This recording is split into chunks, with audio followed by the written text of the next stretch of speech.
Welcome to our guest of the day, an experienced sailor who has navigated some of the most isolated waters on the planet. Today, for personal reasons, he prefers to stay anonymous. So, you've decided to be masked today? Yeah, exactly. I've seen what happened to those who show too much, especially when you wander into places you're not supposed to be.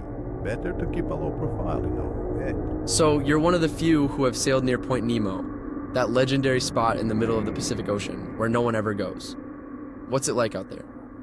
Hard to explain. What I've seen, I know most would think I'm crazy. Some people just go to take a dip to say they've been to the most remote place on Earth, but there's more to it than that. You hear a lot of rumors about that place. Ghost ships, siren songs. Did you see things like that? Yeah, you hear the stories. Ghost ships, singing. It's often just isolation playing tricks on the mind. The ocean echoing strange sounds. Mirages, illusions, all that. But there are also things you can't explain so easily. Do you, have an example? One time, it was a clear night, not a cloud in sight. I was on watch, alone on deck, and then something passed under the boat. Not a fish, not a submarine. Something massive, silent, that moved the water like it was nothing. A flash, a strange glow. It's etched into my memory, you know? One of those moments when you realize you're really just a tiny speck. That's wild. But you say it's often illusions. Weren't you ever afraid of losing your mind out there? Honestly, yeah. The isolation, the vastness. It eats at your mind. You feel like the world doesn't exist anymore, that you're alone on your little boat in an endless universe. Sailors go mad. I've seen shadows move where there shouldn't be anything, heard voices in the wind. But that's what makes you come back, makes you want to go back and see, to understand, or to prove you're not crazy. Would you go back? Always. Because what I saw, it showed me that there's more than what we're told. We think we know everything about the planet, but the ocean, it has its secrets. And Point Nemo, it's the kind of place that reminds you that you're just a guest in a much bigger world. It's fascinating, this idea of being a guest, as you say. Do you think these things we can't explain are tied to the ocean's history? Old legends coming to life out there? Maybe. The oceans have thousands of years of history, ships that sank, souls that never found peace. But you know, what you feel out there, it's more than sailor stories. It's a presence, something watching you, sizing you up. It's like the ocean itself has a consciousness, a gaze that follows you. It's not just solitude, I'd almost call it a form of mutual respect. You respect the ocean, and it lets you pass. Sometimes.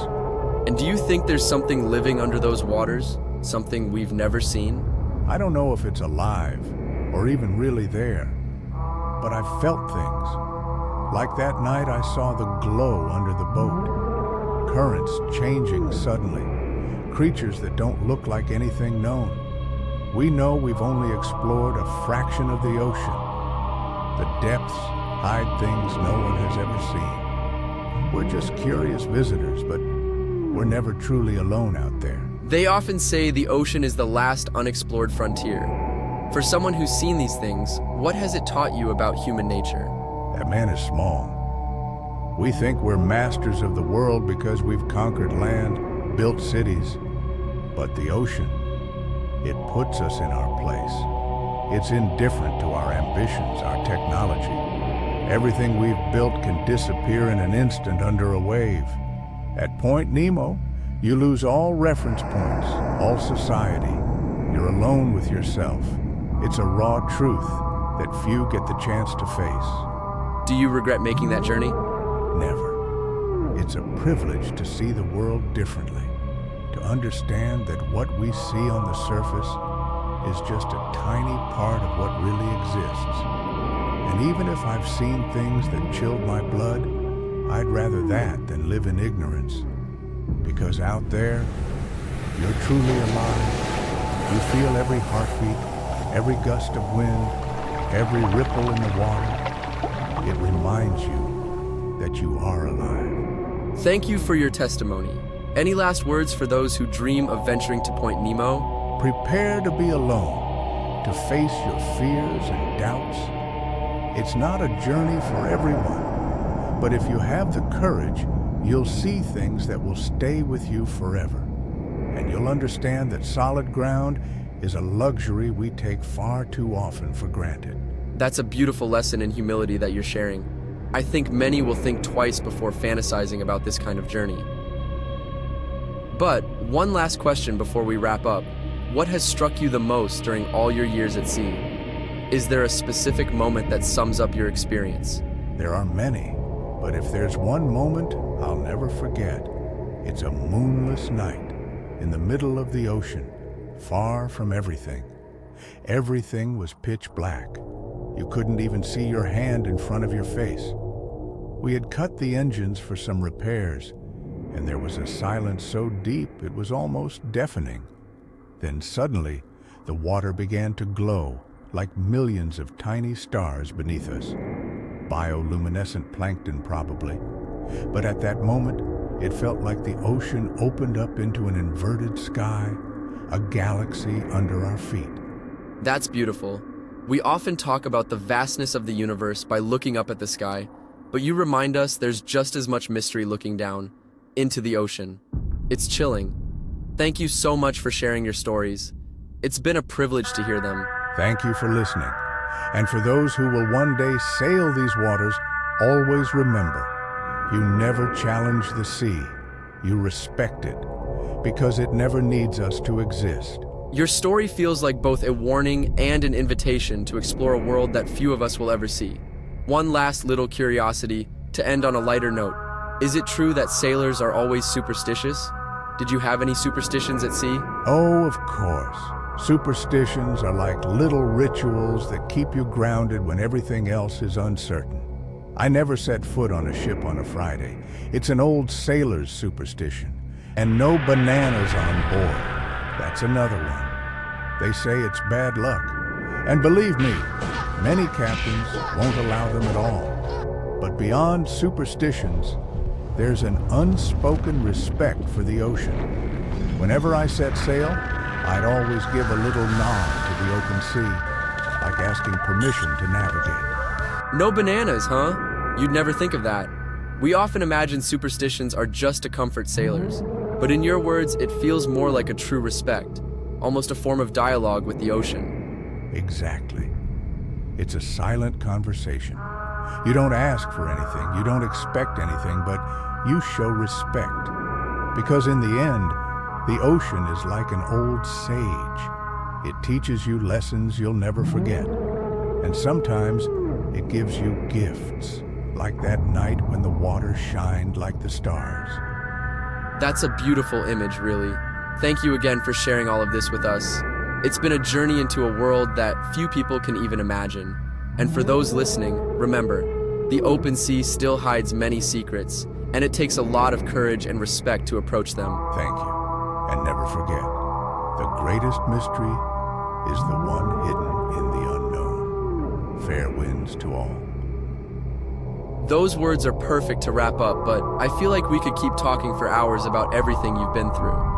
There's one last question I want to ask, and I think it's the one everyone is wondering about. You've mentioned seeing unexplainable things, feeling a presence. Do you think, in some way, the ocean could be alive? Or that it harbors life forms we'll never understand? That's a question that's been on my mind for years. And the more I sail, the more I feel that the ocean is not just a mass of water. When you're out there, you feel things you don't feel anywhere else. It's like the ocean breathes, like every wave has intent. I've heard stories of sailors talking about massive creatures, giant tentacles, things that send chills down your spine. But it's not just that. It's subtler. Whispers in the currents, shadows beneath the surface. Maybe it's not alive like us, but there's an intelligence, something watching, testing your limits. That's fascinating. We often talk about space as the final frontier, but what you describe makes the ocean sound like another form of life, a living mystery. Exactly. We're searching for signs of life on other planets, but we forget we haven't even scratched the surface of what's happening beneath our feet. The ocean is our own space, unexplored, untamed. It hides its secrets with such patience, and we just float on the surface without truly understanding what's happening below. It puts you in your place, makes you feel human, fragile, curious, but above all, so small against the vastness. Thank you for bringing a piece of that infinity back with your words. It's rare to hear such an authentic, raw account. We can feel how deeply these experiences have changed you. Yeah, and that's what I want to share. I'm not the same man I was before I sailed those waters.